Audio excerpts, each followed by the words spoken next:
करुणानिधि मेरा यीशु को कीलों पे टांगे खून में डूबे, मेरे प्रभु को मैं देखी वहाँ। कीलों पे टांगे खून में डूबे, मेरे प्रभु को मैं देखी। प्रभात मनन के सभी श्रोताओं को प्रभु यीशु मसीह के नाम में प्रणाम, नमस्कार, जय मसीह की। सप्ताह के पहले दिन आराधना का दिन है और प्रभु को स्मरण करने का दिन है, और इसलिए आइए हम आराधना के कुछ विचारों को मरकुस रचित सुसमाचार उसका 10वां अध्याय उसका 32 से लेकर 34 आयत तक हम पढ़ेंगे। मरकुस रचित सुसमाचार का 10वां अध्याय उसके 32 से लेकर 34 तक। और वे यरूशलेम को जाते हुए मार्ग में थे और यीशु उनके आगे आगे जा रहा था, और वे अचंभा करने लगे और जो उसके पीछे पीछे चलते थे डरने लगे। तब वह फिर उन बारों को लेकर उनसे वे बातें कहने लगा जो उस पर आने वाली थी कि देखो, हम यरूशलेम को जाते हैं और मनुष्य का पुत्र महायाजकों और शास्त्रियों के हाथ पकड़वाया जाएगा। वे उसको घात के योग्य ठहराएंगे और अन्य जातियों के हाथ में सौंपेंगे, और वे उसको ठट्टों में उड़ाएंगे और उस पर थूकेंगे और उसे कोड़े मारेंगे और उसे घात करेंगे, और 3 दिन के बाद वह जी उठेगा। परमेश्वर के वचन के पढ़े जाने पर परमेश्वर हमें आशीष दे। 32वें आयत में हमारे प्रभु यीशु मसीह अपने भविष्य में होने वाले उनके बहुत ही पीड़ामय मृत्यु के बारे में इस बात को जानते हुए भी हम इस प्रकार पढ़ते हैं कि वे यरूशलेम को जाते हुए मार्ग में थे और यीशु उनके आगे आगे जा रहा था। प्रभु यीशु मसीह इस बात को जानते हुए कि वह पकड़वाया जाएगा महायाजकों और शास्त्रियों के हाथ से, और उसे घात के योग्य ठहराएंगे, उसको अन्य जातियों के हाथ में सौंपेंगे और उसे ठट्टों में उड़ाएंगे और उस पर थूकेंगे और उसे कोड़े मारेंगे और उसे घात करेंगे। ये सारी बातें जब 33 और 34वें आयत में जैसे हम पढ़ते हैं, प्रभु यीशु मसीह के बहुत ही क्रूर मृत्यु जो थोड़े समय के बाद ही होने वाला था, इस बात को जानते हुए भी हम 32वें आयत में पढ़ते हैं कि यीशु उनके आगे आगे जा रहा था। किनके आगे आगे जा रहा था? फसह का पर्व मनाने के लिए यरूशलेम में आए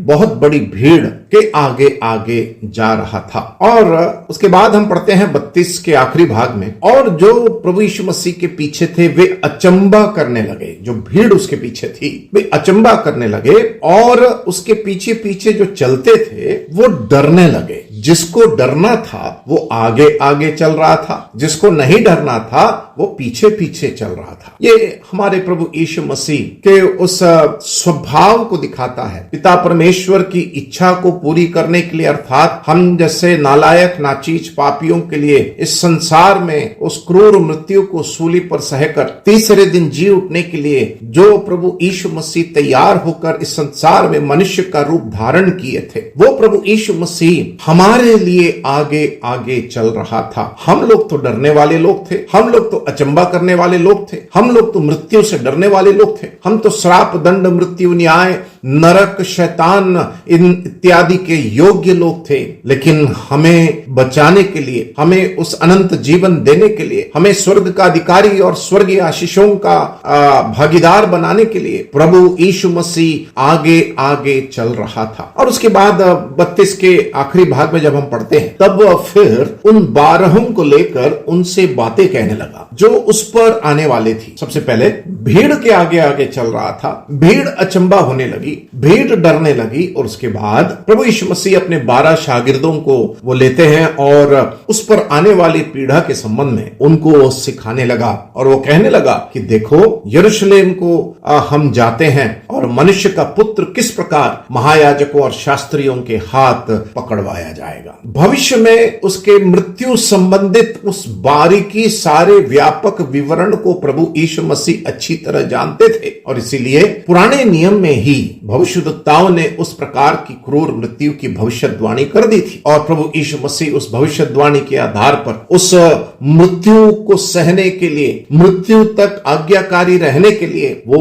आगे आगे चल रहा था। आइए हम इब्रानियों की पत्री उसका 10वां अध्याय उसके 19वें आयत में हम इस प्रकार पढ़ते हैं, सो हे भाइयों, जबकि हमें यीशु के लहू के द्वारा उस नए और जीवित मार्ग में पवित्र स्थान में प्रवेश करने का हियाव हो गया है। आज उस नए और जीवित मार्ग से पवित्र स्थान में प्रवेश करने का हियाव क्यों हो गया? क्योंकि प्रभु यीशु मसीह हमारे लिए आगे आगे चल रहा था। हम लोग जो डरने वाले लोग थे, भयभीत थे, बिन आशा रहित थे, हमारे आगे आगे यीशु मसीह उस नए और जीवित मार्ग से पवित्र स्थान में प्रवेश कराने के लिए वो यीशु मसीह वो आगे आगे चल रहा था। और आज हमें उस स्थान अनुग्रह का सिंहासन तक हमें पहुंच इसलिए है क्योंकि वो हमारे आगे आगे उस मृत्यु को सहने के लिए वो चल पड़ा, निकल पड़ा और उस मृत्यु को सहकर, मृत्यु तक आज्ञाकारी रहकर, वो जो हमारे लिए क्रूर मृत्यु सहा महायाजकों और शास्त्रियों के हाथ में। प्यारों,